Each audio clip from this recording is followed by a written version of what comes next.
And it's a little creepy when a 25-year-old girl comes to Uncle get her life. It's like when she comes to a 15-year-old boy's house, goes in his house and says, "Look at my titties." That is being a little weird to me. Am I being too sensitive here? I'm the wrong person to ask because I told you this when I saw it. Yeah. And I thought for sure after me telling you this, you would go see and go like, "Oh man, it ain't that bad. I don't even know why you brought that up." No. I think as a responsible adult, I need to be on your level right now. Okay.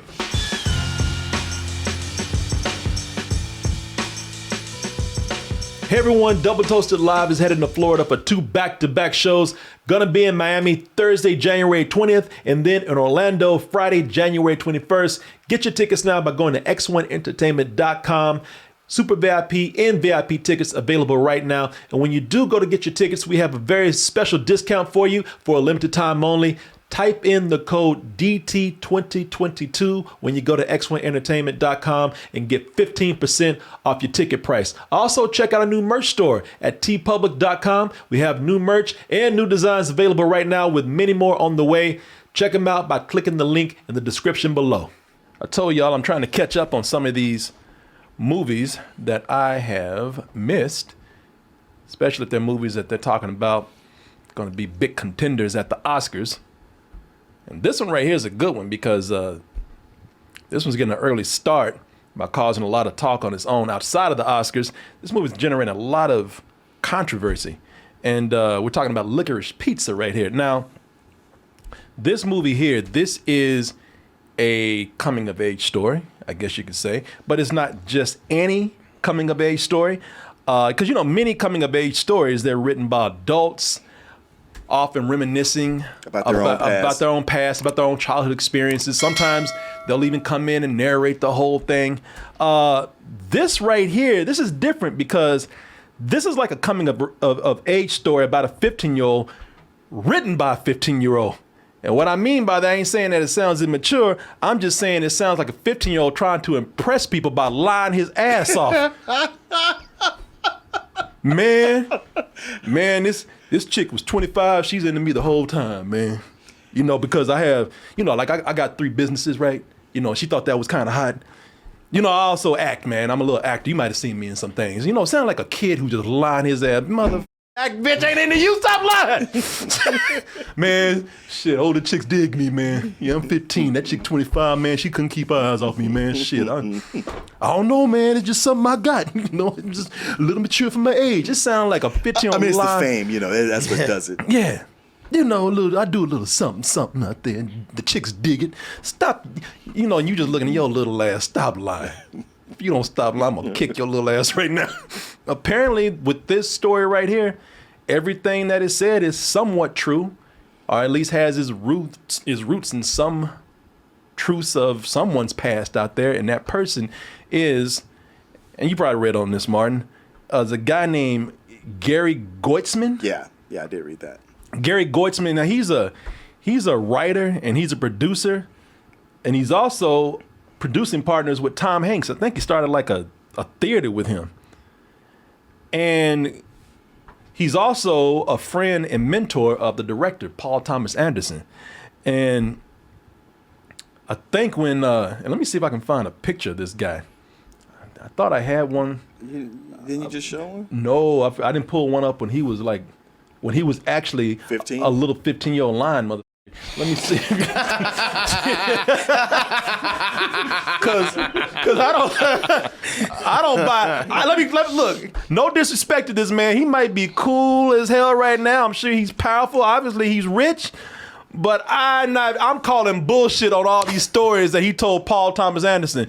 So truth is that yes, when he was a kid, he was a child actor. Here he is right now. And a movie called Yours, Mine, and Ours. Yeah. And that's his little ass over there. Well, which one? This one, Stream Being over here. Upper right-hand corner. This dude right here. Okay. Over pigtails. Okay. Yeah. Yeah. He apparently did a lot of things that no normal 15-year-old does. But looking at this particular movie that he's in right here, let me see here. Because that movie that he did, I was looking at it, I was wondering if this is true because Lucille Ball is in the movie Licorice Pizza. Yeah. Tries to beat his ass.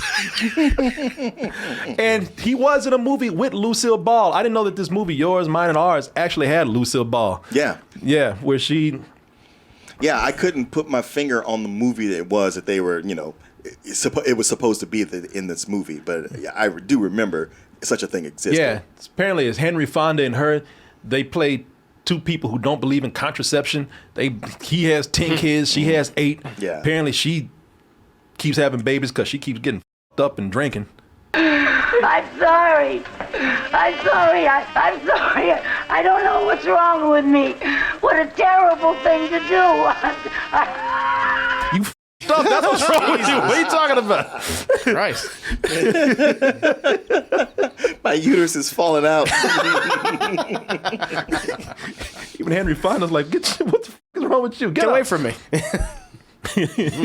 Amidst all those stories that Gary Goitzman told Paul Thomas Anderson, I guess one of those includes potential statutory rape by a 25-year-old woman, because that's what we have here in this particular movie, which is getting a lot of praise from people.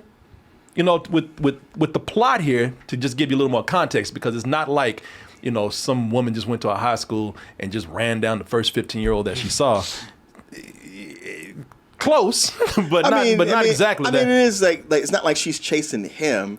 He's chasing her. Yeah. Well, the plot is to say that, look, Gary is not your typical 15-year-old, to say the least. That would be an understatement. Gary Valentine, who's played by Cooper Hoffman, that's the actor, is also a young entrepreneur. But Gary also uses those skills, those business skills, with the ladies out there. When I say ladies, I'm talking about grown-ass women who shouldn't be hanging around with no 15-year-old kids. like Alana right here, who's played by Alana Haim of the band Haim. But she just cannot resist the seductive charms of Gary Valentine.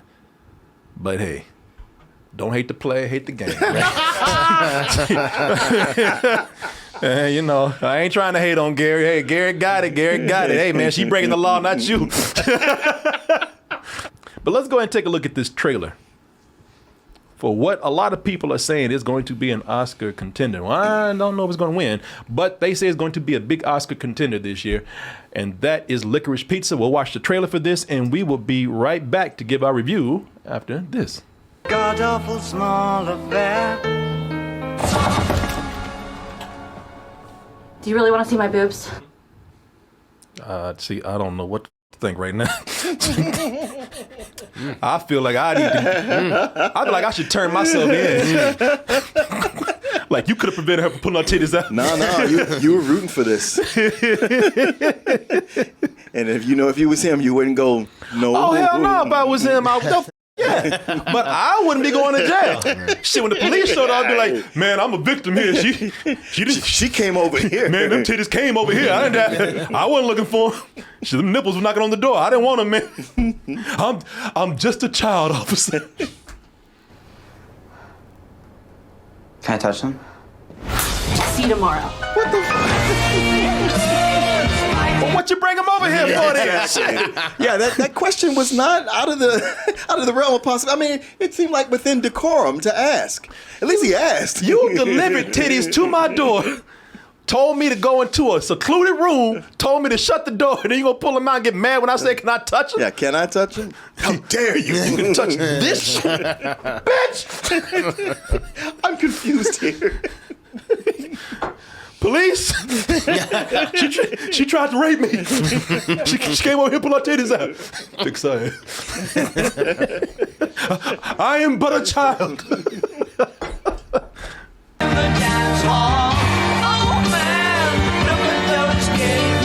I think it's weird I hang out with Gary and his friends all the time. I'm sure that when Alana was cruising the high schools looking to pick up some boys, she would listen to some groovy tunes. This is the 70s, man. If this technology existed at the time, Sure. I'm sure she would have had people. I'm talking Wait, about. what is that? That's my Raycons, man. Oh, your Raycons. Yeah. Oh, Martin thought it was like pregnancy pill. Oh, I thought you kept your Repository. roofies. Had your roofies in a specialty case. Yes, you know. She would have had her pills right in this. No, these are my Raycons, y'all. These we do have to thank our sponsors for this portion of the show. And Martin will tell you, Chris will tell you, Juice will tell you, whenever I'm traveling, I like to wear my Raycons, my wireless buds over here. And the reason why I like these is because, and I do listen to them all the time. It's not like I'm just selling you something that I don't use. I listen to these all the time. I have the everyday earbuds, which you can see right here, which I showed you right here. What I love about these is that I am more active today, whether it's I'm doing stuff around the house, cleaning up, exercising, but also I'm up late at night when don't nobody want to hear my shit. You know, my wife is telling me to always cut things down, and so when she's in bed and I'm active, I'm moving around a lot, and these stay very securely and snugly in my ear, and they don't really move around. don't No, they? they got that. Yeah, they got that tip right there. Cancels out a lot of noise. Like right now, I can't keep talking like this because I can't even hear anything around me. But also with these earbuds here, there's also listening awareness mode. And what that is that when you need to also, you want to hear your music, but you don't want to shut everything out. You know, you want to have some awareness, hear some sound around you. So let's just say you jogging at night or something and you don't want a werewolf coming up on you, anything like that. You can hear around you with listening awareness. Yeah, it's true. It is true. You never know, man. Crazy things have happened. And as I said, they got those optimized tips so that they can fit perfectly in your ears. Because I know some people don't even like when those little ends stick out, make it like an Android or something. Oh yeah. You know. So I do use these all the time. They are perfect for my lifestyle, and they to me, I don't know. They sound perfectly fine. They sound just as, and I've had some, I'm not going to name other brands, but I've had some, and they sound just as comparable with those more expensive brands out there. I tell you, other thing I like about this is that they have a 32-hour battery life. Nice. Right now, if you go to buyraycon.com/toasted, you'll get 15% off your purchase of these Raycon everyday earbuds here. People. So I want to thank them for sponsoring this portion of the show, and I want to thank you as always for your support. Now let's go back into this crazy ass movie right here. So impressions. So people they're okay with this. People fine. How do you feel about it? Because I told you my feelings, but I'm curious how do you feel about it? I don't know what I feel with this shit. I don't know how to take this. Everybody out there telling me, oh, this is an innocent coming of age story. And I'm looking at a goddamn 25-year-old chick hanging out with a kid who's fresh in high school. Yes, who's 15. And I don't know. You know what? I mean, society always told me that was wrong. And then I go see this movie, and now they say it's Oscar worthy. So I don't know what to think about this. You know, it's a reversal because it'd be different if she was after him. He's after her. And you can understand a 15-year-old being after a 25-year-old. Well, that's when the responsible adult says no. Right. You know, I don't. And she says no, but she gives soft no's. She didn't say no. She flirted. Yes. She did not say no. She said. In fact, when he said, "Come see me at the bar," not the restaurant. It is a restaurant, but he said, "Come see me at the bar." She said, "Well, what if I do?" You know, any other adult would say, hell no, I ain't gonna come see your little ass at the bar. You know, in this day and age right here, when women are going to jail for having relationships with teenage boys, I'm talking about, we hearing about these teachers all the time. Had she been a teacher and he'd been 15 years old, she'd be in jail. She'd be in jail. But this is 1970, where things were a lot more relaxed. Where and if you're doing a true period piece, you can't apply today's social outlook. Yes, this is the 70s where statutory rape was whimsical. You know, where it was fun. And I'm not being offended. If you think that's the thing, like, you don't think I'm coming up here talking about we must protect the children and boycott this movie. I'm not saying that at all. I'm just confused because let's just say that this was reversed And it still was the 70s when it was all right. Let's just say we had, I don't know, a movie about 30-year-old Mick Jagger going after a 14-year-old chick. If we had made that movie today, people would still be talking about that's fucked up. That's wrong. That's the thing. There's a double standard here with this. And I just don't get it, man. I think there's a little bit of a hypocrisy going on here. This is what I told you when I saw it, a month ago. Oh, this movie is trying to make me root for them to get together. And I go like, no, because he's 15 and she's 25. And it's not so much my Puritan sensibilities that are offended, but a person who's 25 is in a different phase of life. And I'm like, girl, you need to grow up and move on. Yeah. Not be stepping, like, you getting with him is not a triumph for you. This is anything but that. And here's the crazy thing. I mean, we ain't talking about this movie where they cast a 30-year-old as a 15-year-old and he looks like damn Brad Pitt or some shit. You know, we ain't talking about that. No, we talking about a dude with bumps on his face, greasy ass hair, got acne, awkward as sometimes, other times not. But, you know, Martin is right. Now, here's what happens with this. The setup is that you have Alana Haim, who's the girl here. She the way this all happened is that she was working at something called Tiny Toes. It was a photography business. So she went to the high school to, you know, check off the kids' names and make sure they're lined up to take their pictures. And that's when, you know, homeboy here starts rolling up on her and hitting on her. And I mean, he's putting down, I ain't gonna lie, he's putting down some game. I ain't gonna lie. Goddamn, Gary got game. Sure. You know, I hate to say it. And he's persistent. And don't let them pimples and that stupid ass haircut. Gary was laying that shit down. Gary came up and said, hey girl, where you going? I know I'm 15, but hypothetically, if I was to just ask you to come to dinner, you asking me I'm not going to date with you. I didn't say it was date. I said it was dinner. You know, just a couple of soda pops. And had our ass, and he even laid down, he's like, you know, I do a little acting every now and then too, so I can kind of pay my way. Got my own business, girl, and she was like, she heard money, and she like, So she a goddamn gold digging bitch too, but she got nothing going on. She ain't got shit going on in her life, so I understand. But what I'm saying is, now let's reverse this. If this had been some 14 or 15, even 16-year-old girl with some game, and she just saw a nerdy guy she wanted to work on as a project, and that guy just kept saying no, but she kept pursuing him, that guy would still be the fucking villain of the story. Oh, he's a loser. He's a creep. That girl's more mature than him, and he can't turn it down. You know he loves high school girls. You know then it would be Ghost World. Yeah. Well, that was another hipster. But people said he was wrong for that. Yeah, too. Yeah, they did. But no, because it's a 15-year-old boy, and I said this before, and y'all ain't gonna like this because people are like, I don't get it. But everything is about who's sticking the dick in. What's the penetration? You know, that's why when prisoners are in jail, that's why they talk about who's the bottom. That's where the term bottom bitch comes from. Yeah. I got criticized for saying this one time. They thought it was sexist or something. Everything revolves around penetration. Who's ever sticking it to the person is the one that's in control, the one that's in charge, the mature one, the one, you know, the breadwinner, whatever. And that's what it is here. Everybody has this perception that Gary, since he's a guy, Gary's the one, even at 15, he's the one that controls the narrative because Gary has a dick. And therefore, Alana does not have any power because she's the one that's going to have to accept it or not. And, you know, and she's going to be the one to actually take it when she does. You know what I mean? Yeah, no, it's not right. The Google description for this movie, even that's f***ed up.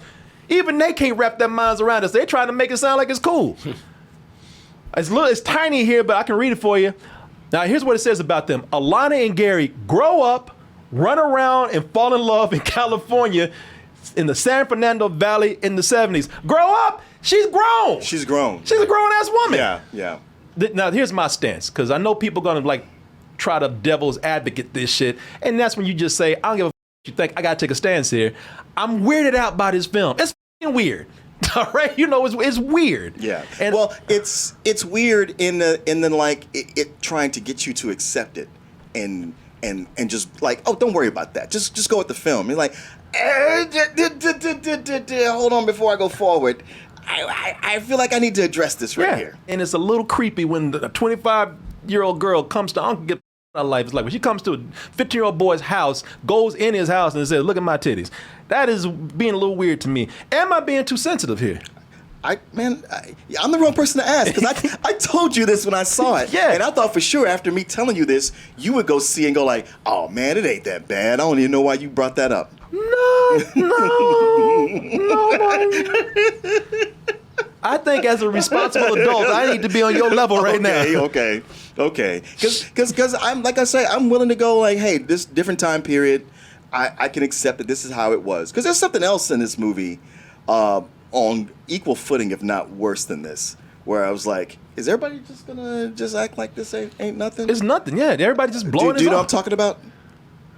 So there's a character who keeps marrying Japanese women. Oh, we'll talk about that in a minute. Yeah, I'll yeah. get that. Oh, Yeah, no, yeah. I got that one. Yeah, I got that one I cocked figured and you ready to would. go, I figured too. you would. I didn't know if you'd pick up on it just from me saying a little because I got bit. something to say about that shit too. Because everybody trying to, because it's Paul Thomas Anderson, and because it's an indie film, and because it's got a great '70s soundtrack, and because it's got fucking Tom Waits in it, everybody's ready to glide over a lot of shit here.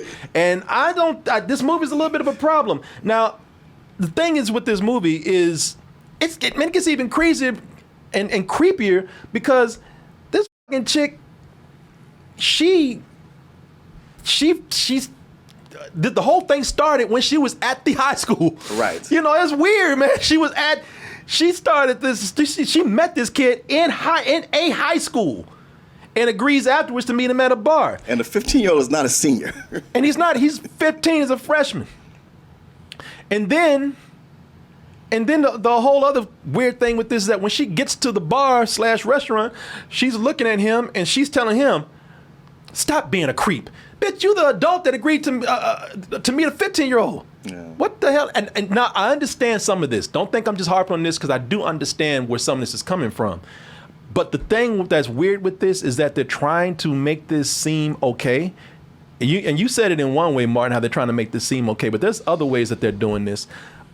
Because, you know, they're making the 15-year-old here seem more mature.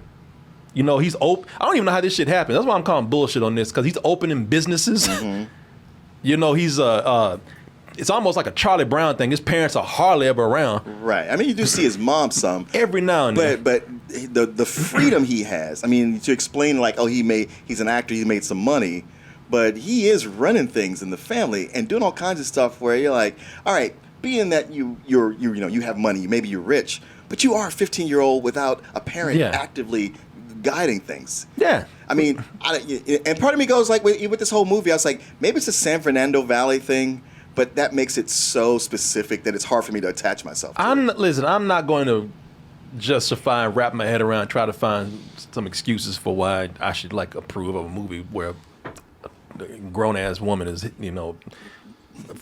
pretty much in a romantic relationship with a 15-year-old boy, and they're the heroes of this narrative. Right. You know, the way this comes across is like, this is like a 15-year-old boy's fantasy about how cool they want to be and how cool they want to look to older women. Yeah. And what they do here, they try to make it, they try to make them seem like they're on the same level. You know, this reminds me of a more irresponsible Rushmore. Has it ever crossed your mind that you're far too young for me? I like your nurse's uniform, guy. These are OR scrubs. Oh, are they? I don't know what you see in her. I don't think she's right for you. What's that supposed to be? Hello, Herman. You know, if you haven't seen Rushmore is a similar movie where it's a kid who's about 15, 16 years old who's falling for an older chick who says, "Get the away from me, you're 15. And it's a hilarious movie. That's one of my favorite movies, man. Rushmore. I love Rushmore. You haven't seen Rushmore, go out and watch it, man. So they're trying to make this kid seem more mature than what he really is by letting him open businesses, wear suits, smoke cigarettes, talk very mature. As I said, Gary got game.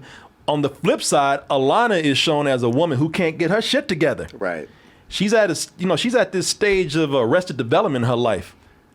You know, trying to find a life goal somewhere, which explains why she's hanging around with high school students because, you know, her mental state is not exactly the most mature either. You know, she's And that is why, and I get it. See, I understand what's going on here. Maybe I don't like the road it goes down, but I understand that she finds a lot in Gary because Gary at 15 is taking ownership of his life and opening businesses, and she ain't doing a goddamn thing with hers. And it amazes her. It's almost like she's falling in love with Gary because Gary's not only, cool guy who does cool stuff, but maybe that's who she wants to be. He's got momentum. He's got momentum.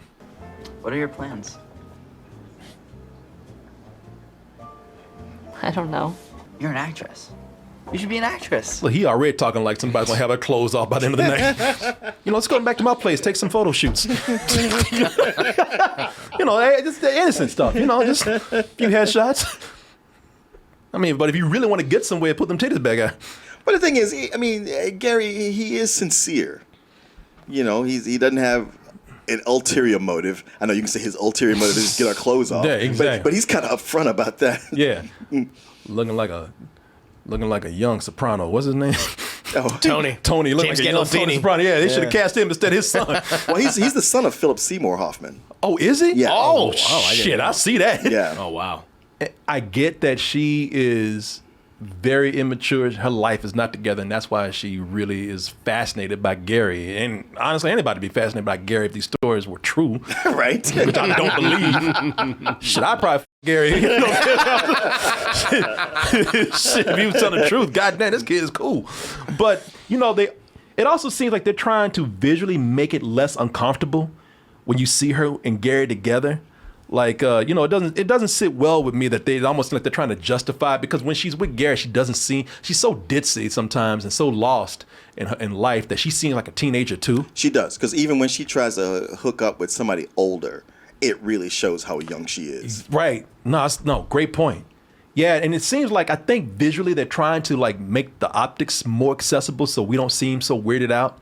Because when you're together, when I first saw her, she looked like a high school student. Sure. She's actually 30 years old now in real life. Yeah, I was reading how at the time when they made this, she was 28, because there's a point where Bradley Cooper asked, "How old are you?" And she says 28. I mean 25. It's because she f***ed up and said her real age. Yeah. Oh, that's really cool, man. Because I heard that. I thought, did I hear that wrong? Yeah. Oh, that's cool. And then she started laughing. Yeah. I'm gonna tell you, man. Paul Thomas Anderson. I think when he's really hitting with me with the movies I like from him, everybody is different. And Sure. there's some people who like movies of his that I don't like.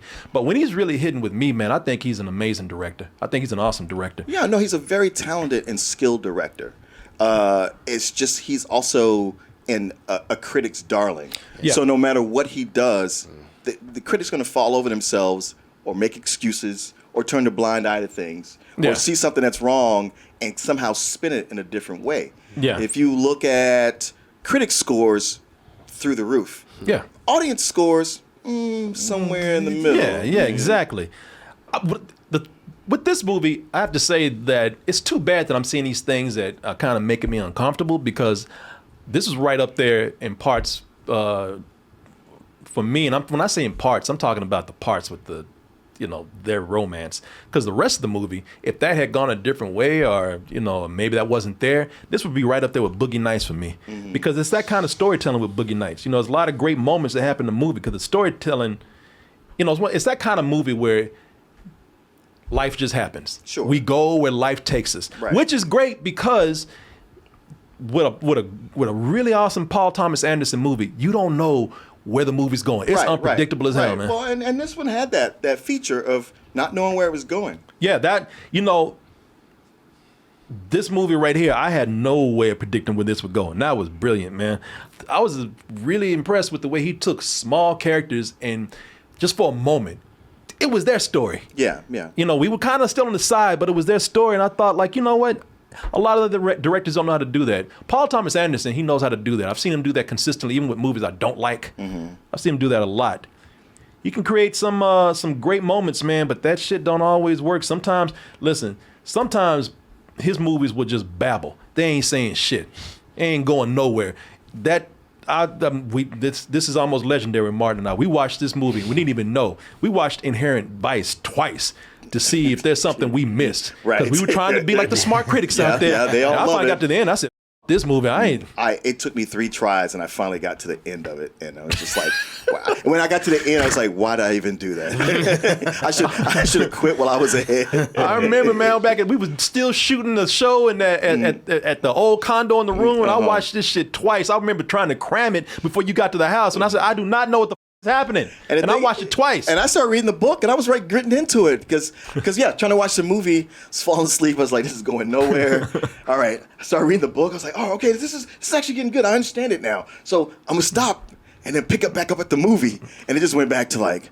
He can create some, the beauty of making these little vignettes, as you say, these slices of life here that we have. The beauty about that is that they work as their own little stories, and he can create some amazing tension in uneasy situations with some of these stories right here. Because for one, they just come out of nowhere. And then when you're in it, the tension is there because you don't know, you're just as lost or caught up as these characters are. You got you got ambushed by a crazy situation. Again, going back to Boogie Nights. You remember Boogie Nights? Sure, the Alfred Molina scene with the firecrackers. Yeah. With those firecrackers, man. And if anybody loves Boogie Nights, which I do, everybody loves that scene because none of us knew what the was happening.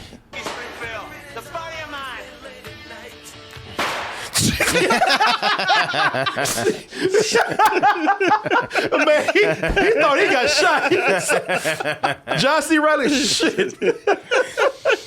Well, you sit with somebody who may or may not kill you, and then somebody else in the corner just throwing firecrackers. And the dude you came with is tweaking. Yeah. Tweaking bad.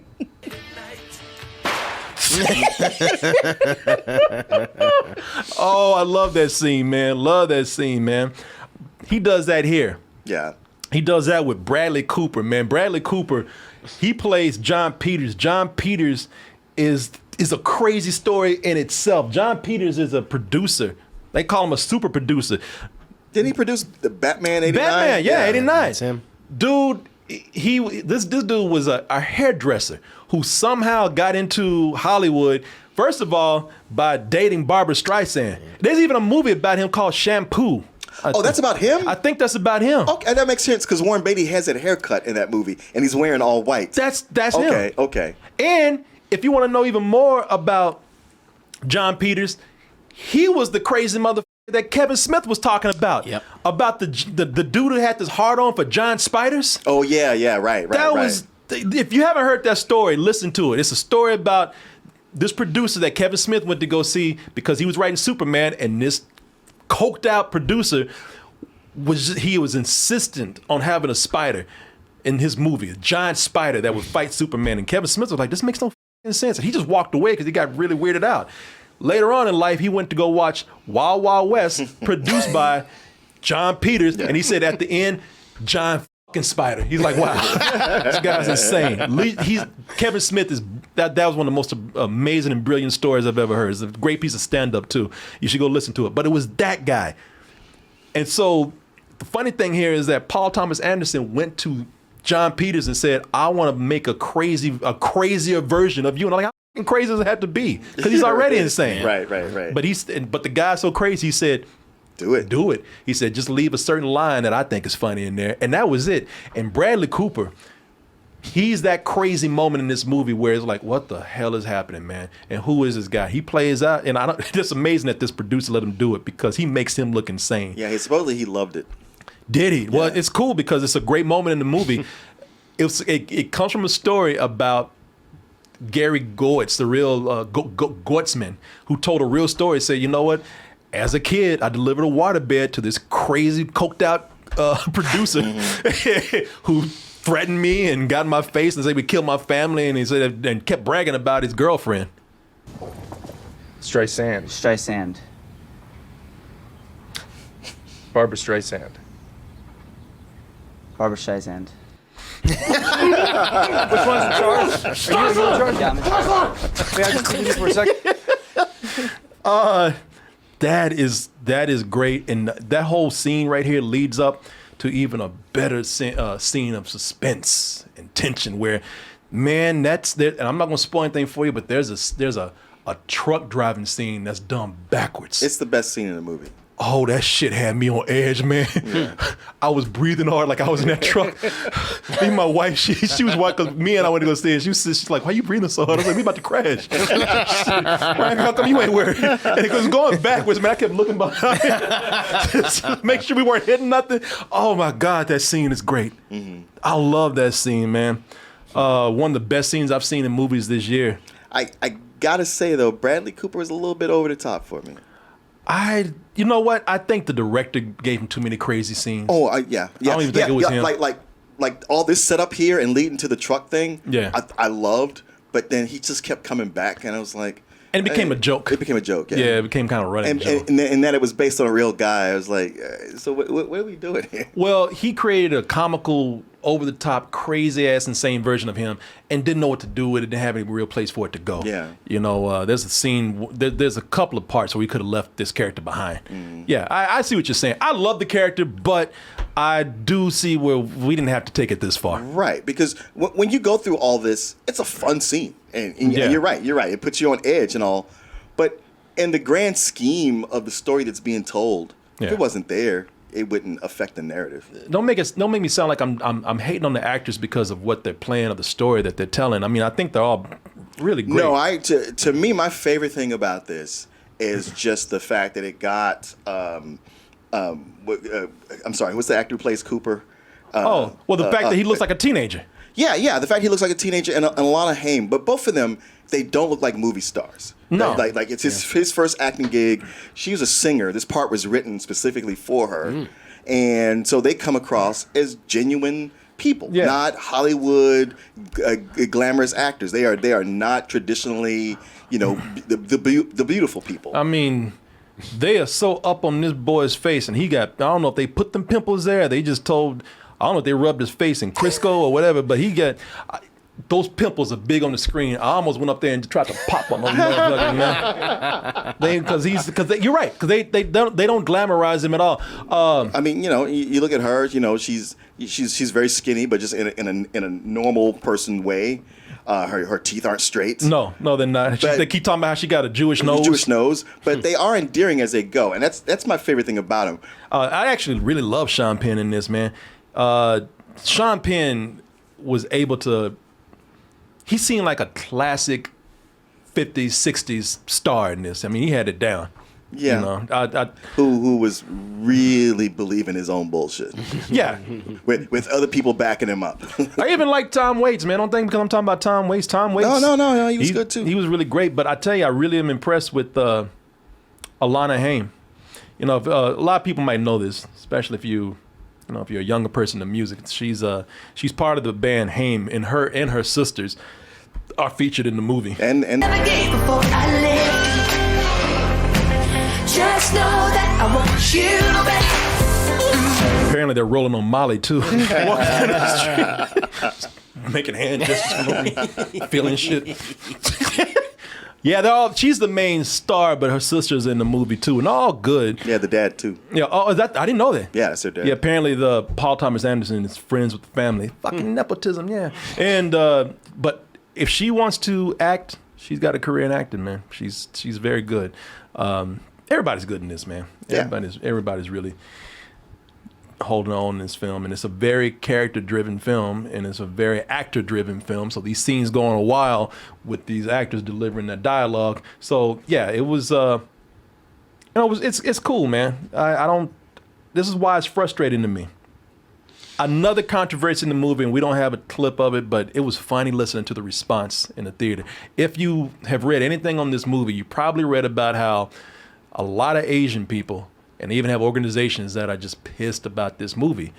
And it's something where I can hear people now talking about, well, the main character or the character that is the guilty party here for, I guess, doing an Asian stereotype. Because there's a scene where a guy, he's into marrying Asian women, Japanese women.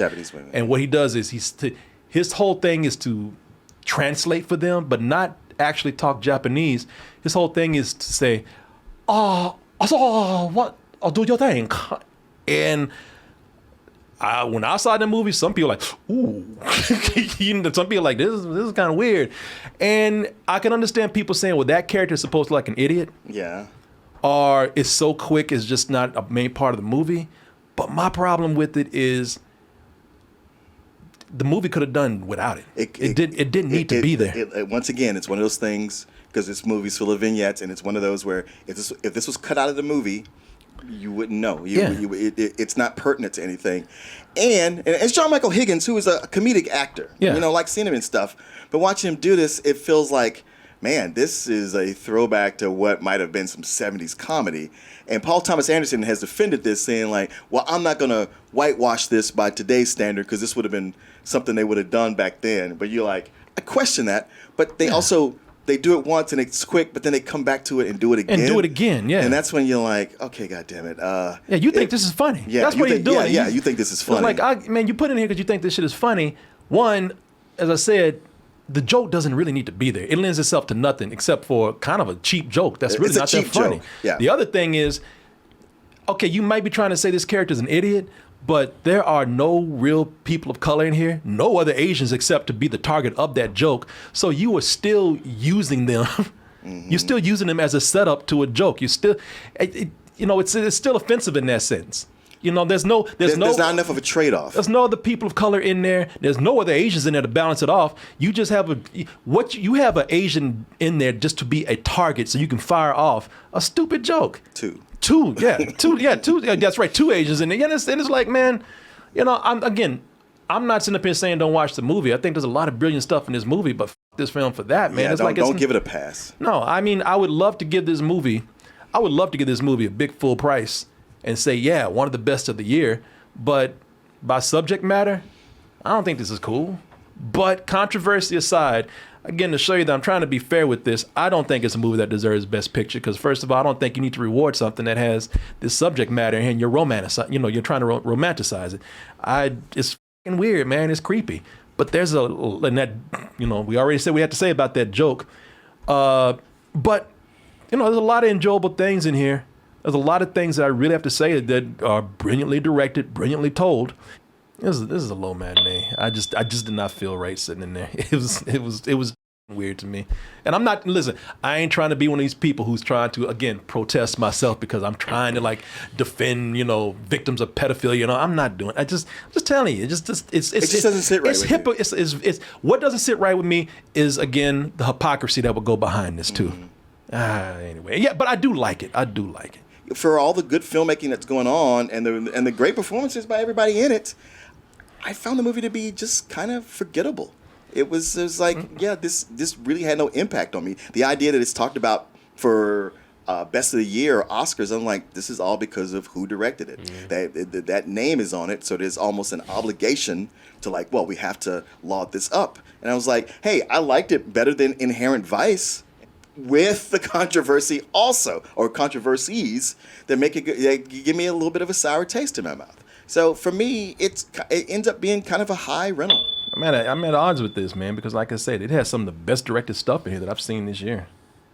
It's really just a shame, and I feel bad even going. I don't know, man. I feel bad giving it the rating I did because I feel like I feel like I'm encouraging this. I feel like I'm encouraging somebody. I feel like I'm encouraging these two people to actually, you crazy kids go at it. I don't know. Yeah, I feel like there's a very obvious lesson here, and it was trying to say no, and this is what it should be, and you're like, I don't know, what you just made here, because that's not what you should promote for this thing. I don't know. I just don't. I don't understand y'all saying that this is something that y'all are cool with this. That's what you're saying. Y'all fine with this? Okay. Jailbait the movie. All right. Shit. We good, right? You should want more for her. I want more from Paul Thomas Anderson. I don't give what stories we told. We could have told something a little bit different here. Yeah. You could have changed this around. We could even told the same story where at the end it was just, I'm trying to spoil anything, but where it was it took the logical path where it's yes. Come on, man. Yeah, come on, man. Yeah, I don't know. Question. Yeah. Why is it called Licorice Pizza? Oh, that's an interesting story because during this time there was a chain of record stores called Licorice Pizza that are long gone. That they might have even been gone by the time Thomas Anderson was born. Okay, but they're not featured in here at all. It's a switch. It's because these record stores existed during this time period, but they aren't in this movie at all. Huh. Yeah.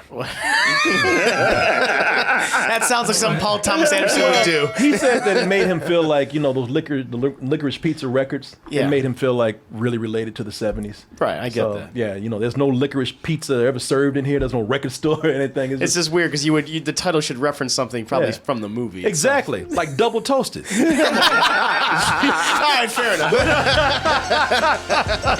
Hey everyone, support our Patreon, which helps us to continue bringing you our live streams, videos, and podcasts while bringing you new content such as exclusive live streams and animated shorts.